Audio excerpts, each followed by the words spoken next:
Assalamualaikum warahmatullahi wabarakatuh. Alhamdulillahilladzi hadana wa ma kunna linahtadiya laula an hadanallahu wa iyyakum ajma'in.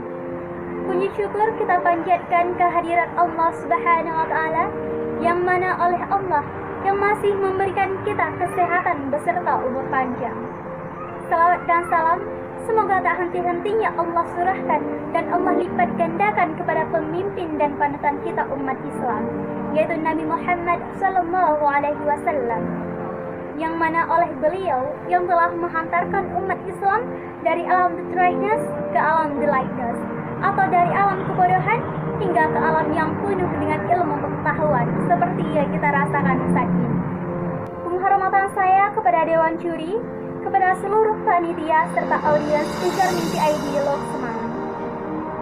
Teman-teman sekalian, perlu kita ketahui bahwa perbaikan kualitas suatu bangsa harus kita tempuh terutama melalui pendidikan.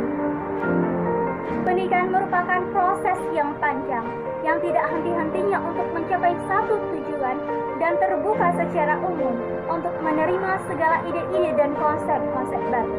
Itu makna pendidikan. Sehingga hasil dari proses itulah yang akan menumbuhkan generasi muda penerus bangsa yang cerdas dan efektif. Pendidikan merupakan hal yang penting bagi suatu bangsa. Dengan pendidikan, Indonesia mampu bersaing dan mampu disegani oleh seluruh dunia. Dunia yang bergerak begitu cepat, apabila tidak kita sikapi dengan cepat, maka kita akan semakin jauh tertinggal. Salah satu jawaban dari tantangan tersebut adalah pemerataan pemberdayaan pendidikan dan pemerataan kualitas pendidikan, yang merupakan suatu keharusan apabila kita sebagai generasi muda tidak ingin menjadi penonton dunia yang semakin jauh tertinggal. Teman-teman sekalian, pendidikan bisa kita dapat dengan proses pembelajaran yang efektif.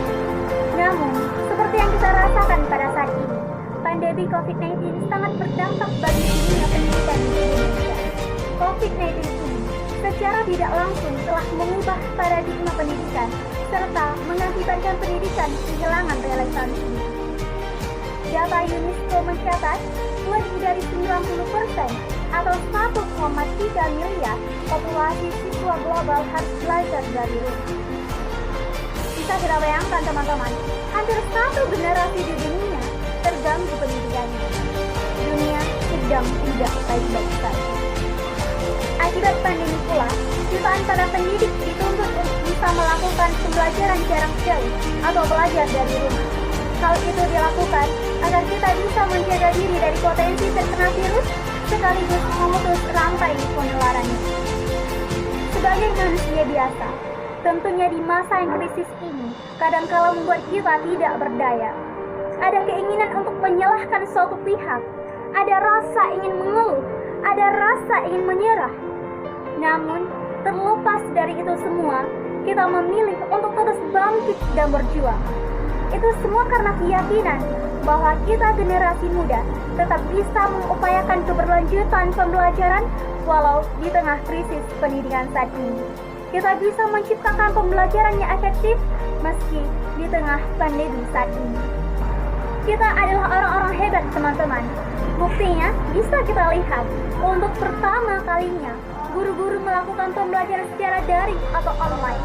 Yang dulunya gagap teknologi, sekarang bisa menyesuaikan diri dengan aplikasi-aplikasi pembelajaran online. Dan sekarang kita menyadari bahwa pembelajarannya efektif bisa terjadi di mana saja. Orang tua untuk pertama kalinya begitu aktif mendampingi anak-anaknya saat belajar dari rumah.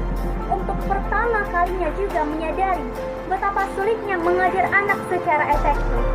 Namun, orang tua saling bahu-membahu memberikan motivasi, dukungan, dan dorongan untuk anak-anak mereka. Sekarang kita semua menyadari, sekarang guru, orang tua, dan siswa juga menyadari bahwa pendidikan yang efektif tidak hanya bisa kita dapati di sekolah saja, tetapi pendidikan yang efektif itu butuh kolaborasi yang efektif dari ketiga hal ini, yaitu siswa, orang tua, dan guru. Tanpa ketiga kolaborasi ini, pendidikan yang efektif tidak mungkin terjadi. Teman-teman sekalian, jika kita lihat secara detail, pandemi telah memberikan kita momentum dan pembelajaran berharga untuk penataan ulang sistem pendidikan untuk melakukan peningkatan dalam melahirkan SDM unggul untuk Indonesia maju.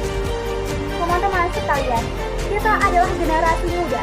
Kita yang akan menggantikan, kita yang akan meluruskan, dan kita yang akan melanjutkan perjuangan para pemimpin dan tokoh Indonesia. Kita membutuhkan banyak sekali bekal dan ilmu pengetahuan untuk masa yang akan datang. Maka dari itu, kita sebagai generasi penerus bangsa bisa menjadikan pandemi ini sebagai laboratorium bersama untuk membentuk mental pantang menyerah serta mengembangkan budaya inovasi. Teman-teman sekalian, kita sebagai generasi penerus bangsa sudah sepatutnya mendukung dan turut andil dalam mempelajari proses pendidikan dengan menuangkan segala ide-ide kreatif yang dapat mengatasi kendala mengenai kebijakan pembelajaran. Teman-teman sekalian, pesan terakhir dari saya, hei para pemuda, ayo semangat, jangan biarkan sehelai debu pun menghentikan langkah kita. Saya Aniswatul Hasanah mengakhiri. Wabillahi taufiq wal hidayah. Assalamualaikum warahmatullahi wabarakatuh.